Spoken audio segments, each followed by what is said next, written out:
remembering a friend of mine named Elizabeth, and I remember one day she came over and she was really mad, upset, and I just let her vent.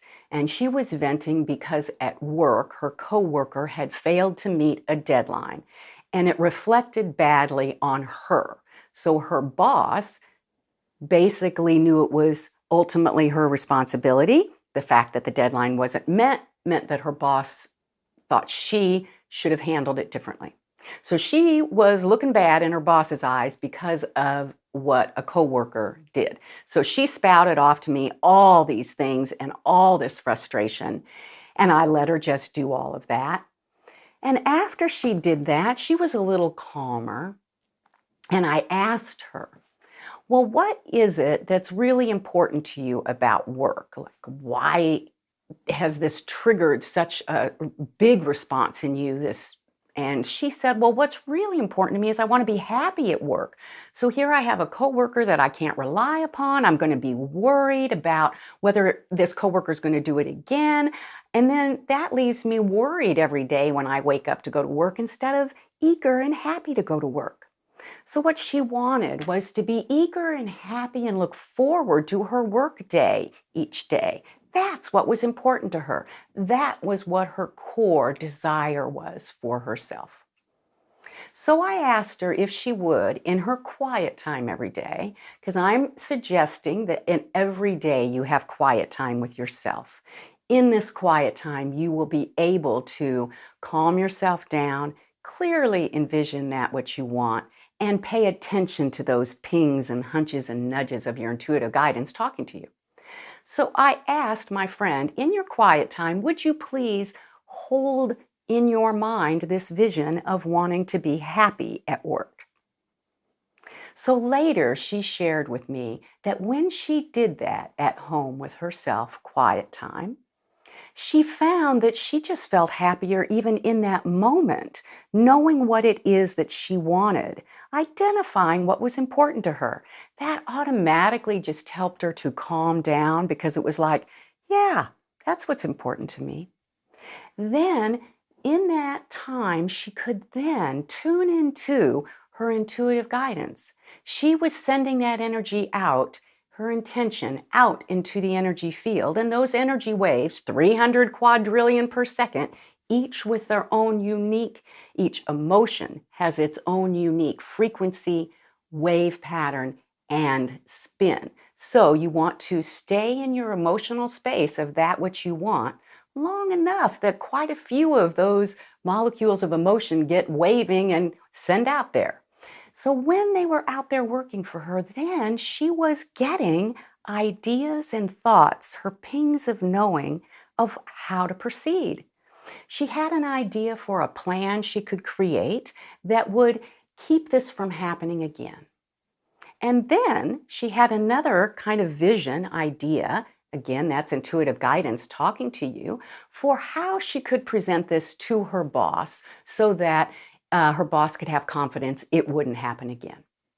So what were the steps of what she did? These are the steps I'm going to be recommending for you. When you are stuck in your head with all of those thoughts and emotions roiling around in there for something that has happened, I am going to recommend that you wallow and then really wish. Wallow and then wish. So let's break that down a little bit.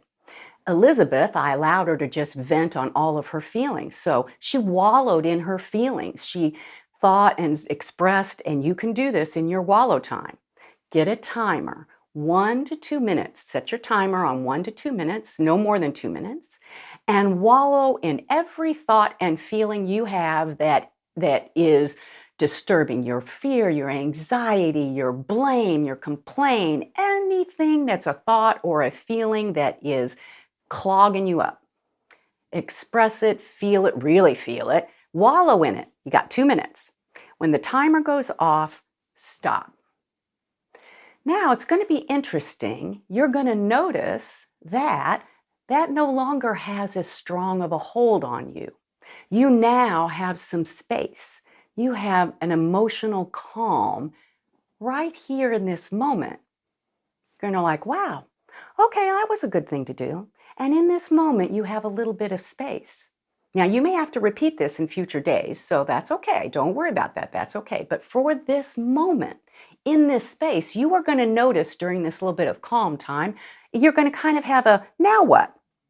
Well, your now what is then truly getting in touch with that which you want, what's important to you, really digging in and finding your value, your why, what's your core thing that's important to you.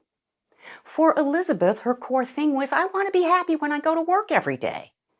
For the conflict we talked about in mistake number one, if there, the conflict with family gathering, if you have a desire for a closer relationship with somebody or a group of people, that's your core thing.